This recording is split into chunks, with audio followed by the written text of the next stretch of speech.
Hey, what's up, Black people? My name is Dr. Boyce Watkins, and welcome to the Black Financial Channel.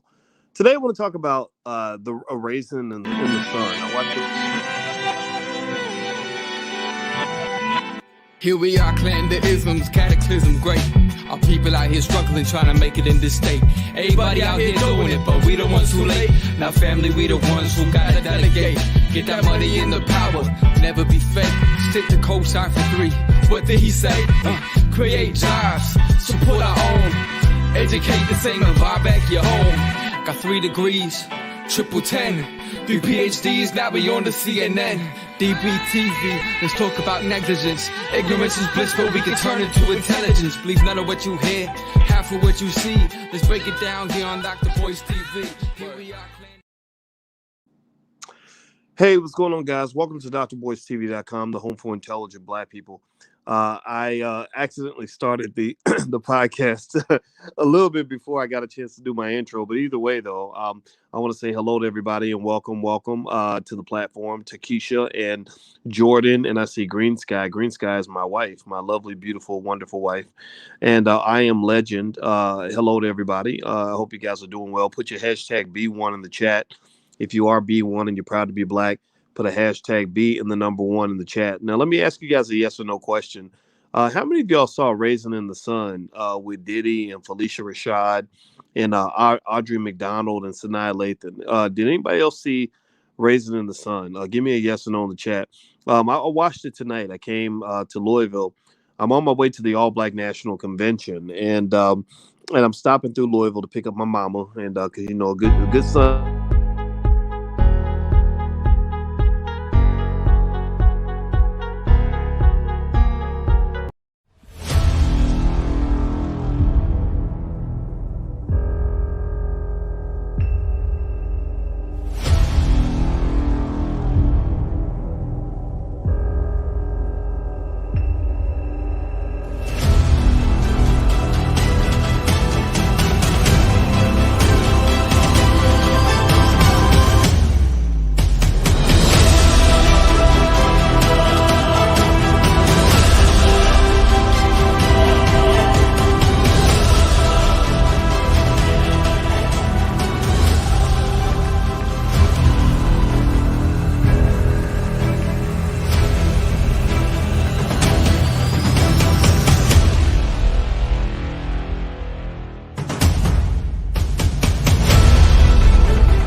Okay, y'all gonna totally laugh at me because that's the second time tonight already where I hit the wrong button and I started something before. So y'all gotta forgive me. I think I got butterfingers tonight. So I hope you can forgive me. Please, I'm so sorry, guys. But either way, though, now you got a chance to see what the All Black National Convention is all about, and that's what I'm headed to. So, as I was mentioning earlier, I'm stopping in Louisville, Kentucky to pick up my mother. And I wanted to escort my mother to the convention. We start on Friday. And as I was getting ready to do all that, I sat with my parents and I watched A Raisin in the Sun with the version with Diddy and Phylicia Rashad and Audrey McDonald. How many of y'all saw A Raisin in the Sun? Give me a yes or no if you saw A Raisin in the Sun, either the original with Sidney Poitier or the new one with Diddy and Phylicia Rashad. It was really good. It's a great story. It's a very deep story, deeper than I remembered it being. I remember reading it in school, but I didn't pick up all the nuances that were there the second time around. And it was an interesting story because first of all, Diddy ain't gonna win no Oscars, from his performance. So I think that was like a debut for him. He hadn't really done that kind of acting before. Of course, Phylicia Rashad was Phylicia Rashad. And Sanaa Lathan is super talented, and the other actors and actresses, you could tell they were professionals. And it was a very well done story. And Lorraine Hansberry, really laid it out in terms of accurately defining the black experience in America. So, Raising the Sun, in case you don't know, it's about a family in the South Side of Chicago that has hopes and dreams, and the father dies, and the father dies and leaves some life insurance, and everything's about this life insurance check and the excitement in the family about receiving this money and how the money is going to change their lives. And the son, his name's Walter Lee. Walter Lee has big plans. He wants to invest in a liquor store with his friend Willie, and the mother has some other plans. And there's a lot of back and forth in the storyline about what to do with this money. Money. Well, you guys know that's my thing, right? I talk about money. I'm an expert on money, and I found money to be fascinating because of all the different ways money pokes around at our psyche, all the different ways that money can affect how you view things. You see a lot of emotional volatility in Walter's character as he's screaming and hollering and begging and fighting and pleading and going crazy and crying and swinging at the air and everything else. And it's always over money. Like money was the driving underlying theme of A Raisin in the Sun. And so this led me to sort of take a moment to point out some of the things I observed, in all of this. Now, the first thing I want to point out is the one obvious thing, is that if you think about Walter Lee's character, who was probably the most interesting character in the show, in the sense of just the guy who kind of messed everything up for everybody. He made one of the most crucial mistakes you can ever make when it comes to investing. He wasn't diversified. When I talk to you guys about investing, you guys know, you should know that one thing I've always told you is you never put all your eggs in one basket. So just the mere idea that he was telling his mama to put all the family's money into a liquor store run by his friend Willie, that right there was a problem, right? Willie wasn't vetted. And also, a lot of NFL athletes and NBA stars, when they go broke, whenever you hear about athletes going broke, you can bet your ass that there's a chance that it was a matter of a lack of diversification. They probably put a lot of money into one or two projects, or projects that were not fully vetted. And that's the second point I would make about Walter Lee's character, is that, this guy, Willie, why was Willie holding the money in the first place? Possession is very important. Possession is 9/10 of the law. And if I'm doing a business deal with Willie, I tell Willie, no, you're not going to hold my money. You give me the money, and I'm going to hold everybody's money, and I'm going to know where the money's at all times. If the money goes into an account, then I will have access to the account. Do you understand what I'm saying? Does everybody get what I'm saying? Because all of us got Willies in our family. We all got people in our family that are going to come to us with a harebrained scheme, or a plan to open a liquor store, or a crack house, or a hair salon, or a t-shirt shop, or whatever. And at the end of the day, you're more secure. You minimize your risk if you're holding the money as opposed to letting Willie hold the money. So when he told me, when I saw the show, but he didn't tell me, but when he mentioned to the audience that, or to his mother, that Willie took all the money, I was like, well, why did Willie have all the money in the first place? Willie shouldn't have been holding all the money. And also, you shouldn't have been putting all the family's money into one liquor store anyway. So the mother, as you know, the mother kind of had a different approach. The mother was very, played by Phylicia Rashad. The mother was much more of what we in economics, we refer to this as risk averse. She was a person that didn't want to go and put all the money into a liquor store. She felt like liquor was bad, and it represents the devil and everything else. And she wanted to just go and buy a house, and she wasn't going to go chasing waterfalls. She had modest dreams, whereas the son had big dreams. He wanted to be a big baller. He wanted to reclaim his manhood. He wanted to, he said, I drive down the street, mama, and I see those important white men inside the restaurants having important conversations and making $1 million deals. I just know it, mama. I just know it. And what I really picked up on in that was a difference in a lot of families in terms of risk aversion. I had a great my great grandmother, Marilda, rest her soul, in about the 1960s, around the same time A Raisin in the Sun originally was written. I think it was in the 1960s, maybe it was the 50s. I don't know, something like that. I want to say 60s. But she actually had a son who went to Korea, and my Uncle Charles, my great Uncle Charles, went to Korea and got killed in Korea. And when he got killed in Korea, they sent the family a check. And my grandma Marilda had a son who was basically a lot like Walter, my Uncle Freddie. And Uncle Freddie wanted to go to the liquor store. Like a lot of the black men would go to the liquor store because the liquor would wash away all the problems and the stress and the oppression that came with being a black man. So my Uncle Freddie was the one who wanted to go to the liquor store. He probably had a friend named Willie that would have took all the money and invested in a liquor store. But my grandma Marilda took the money and she bought a house for $5,000.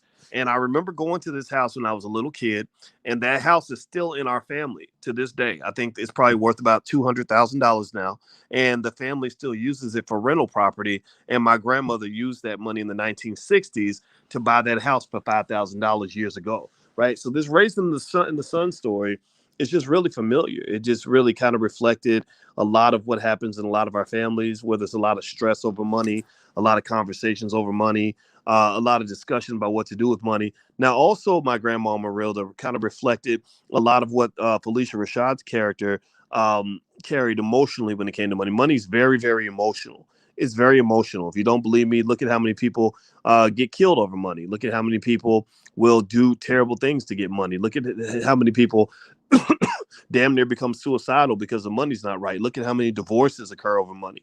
And so she, in a way, reminds me of my grandmother. Well, my grandmother was a person who also felt like the stock market was the devil. Like she didn't want to take and do anything with the money that involved risk.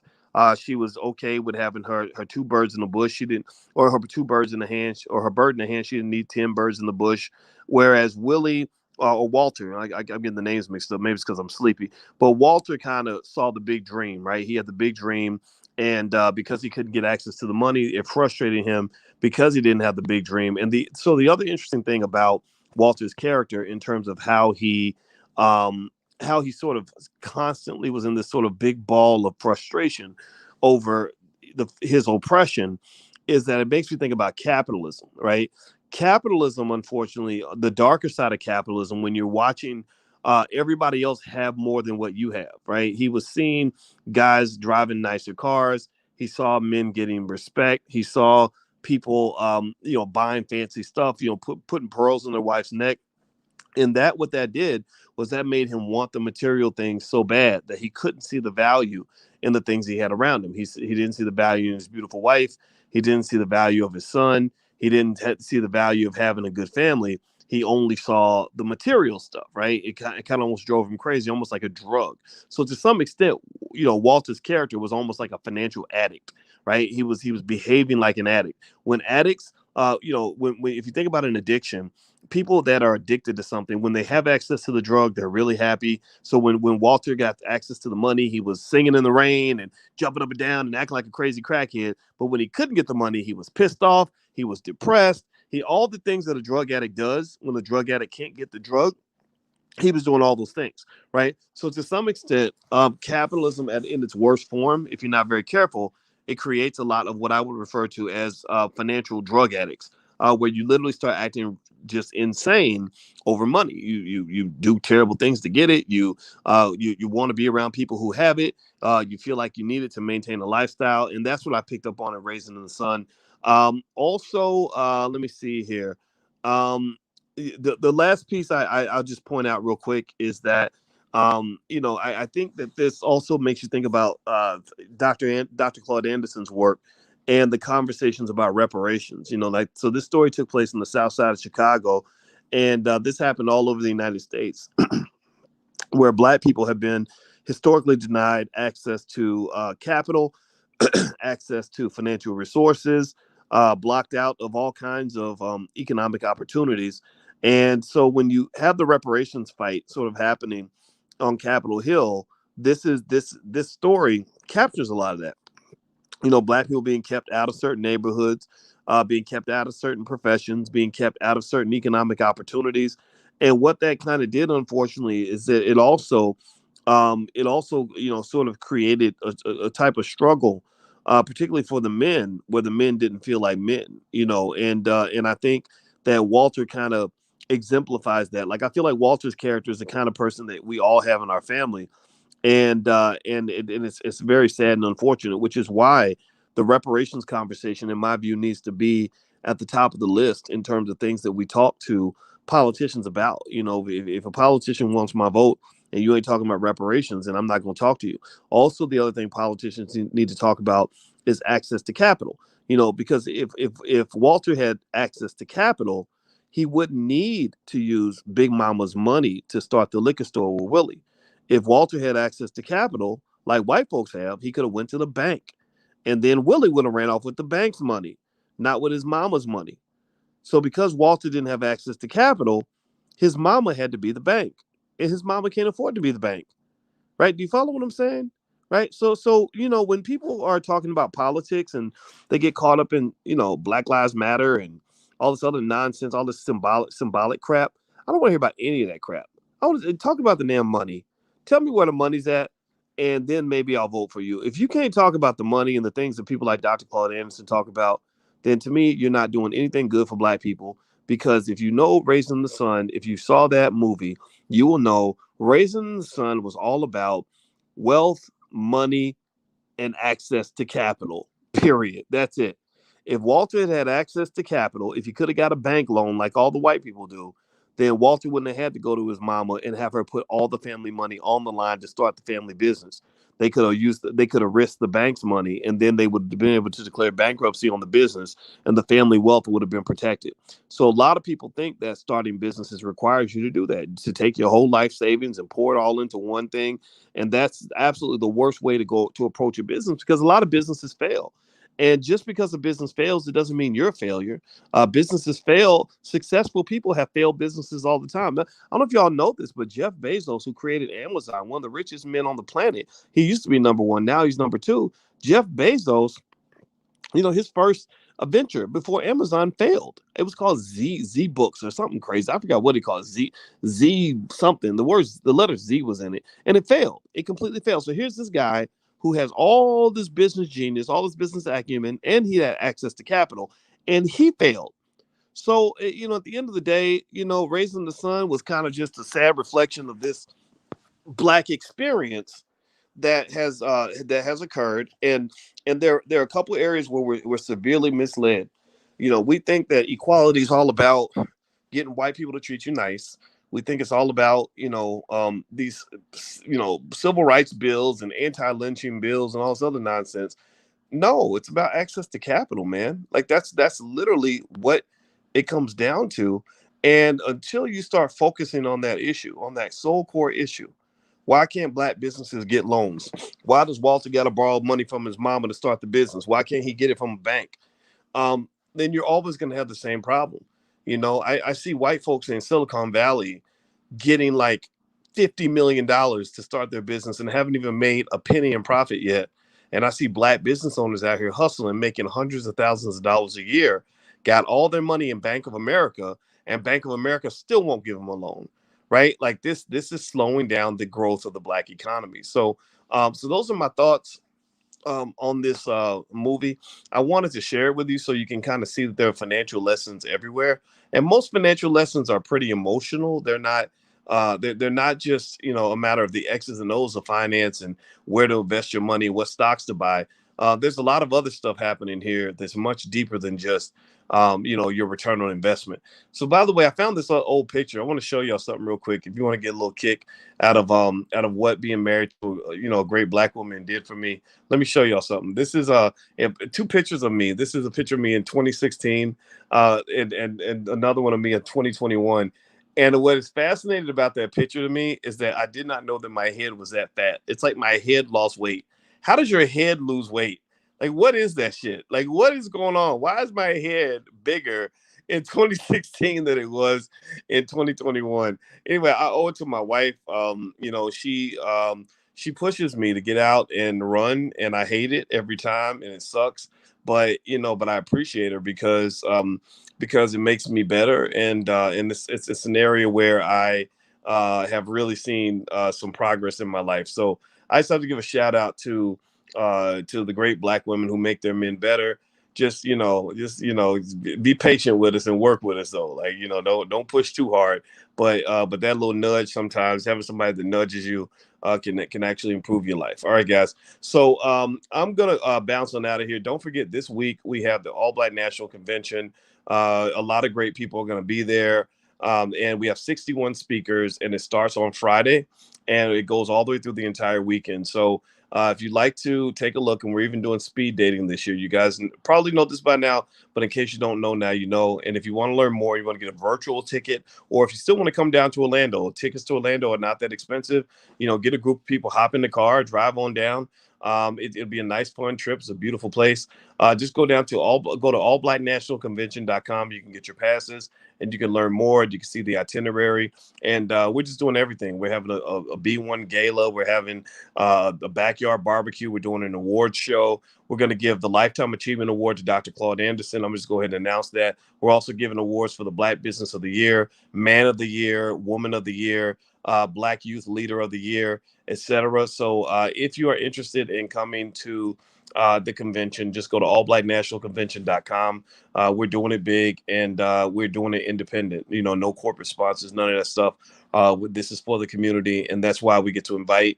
Also, the reason we don't want that corporate sponsorship and all that stuff is because I want to be able to invite people like Rizza Islam and not have anybody tell me we can't do that. We made that decision. Or people like Queen Afua may not fit into the mainstream, but to me, Queen Afua is the mainstream. Or this sister, Victory Boyd, who's singing at the convention. She's a Rock Nation singer, but she stood up to the NFL. The NFL told her, they asked her to sing the national anthem at the season opener with Tampa Bay and Dallas, I think, or Tampa Bay and somebody.